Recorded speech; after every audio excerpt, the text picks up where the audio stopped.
know how there are pretty much no bad cars anymore? Manufacturers have switched their efforts from eradicating badness to improving on good things. If the last Elantra had any real issues, it rode kind of poorly and had a so-so interior.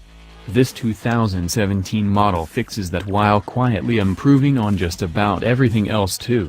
Not a lot of it is noticeable on its own, but it adds up to a better car. Read our full first drive for the usual impressions, or if you prefer, take them in via this new format we're trying out. Cutting right to the chase, here are 9 things we learned from our time in the 2017 Hyundai Elantra. It looks like 3 or 4 other cars, but that's a good thing. The old model of derivative styling took a few well-known designs as inputs and spat out a bland object reminiscent of nothing and everything at once. Because there are no new ideas, and since recycling is a thing, designers have thankfully moved on to picking and choosing the pieces that work best and knitting them together into a cohesive design. On this Elantra, that means some Dodge Dart, RIP, in the hood and front fenders, a bit of Jaguar in the headlights, and hints of Mazda in the way the front end comes together.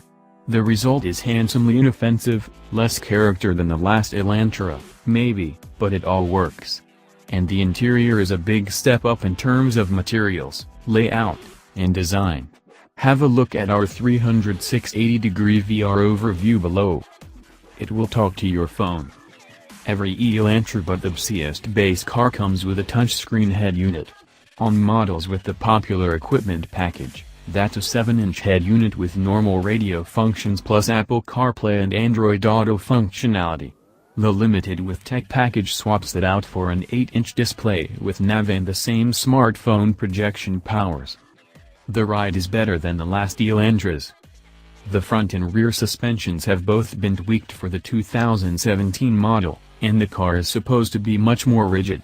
It's most noticeable over big bumps. The car doesn't shudder like it used to and the suspension manages body movement well in almost all situations. There's still some body roll, but the front seats have surprisingly large bolsters that keep you in place.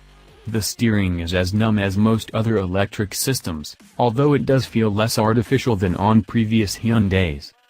There's absolutely nothing groundbreaking about the powertrain.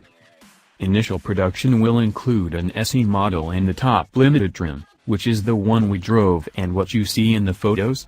Both get the same 2.0-liter 4-cylinder and make the same 147 horsepower and 132 pound-feet of torque.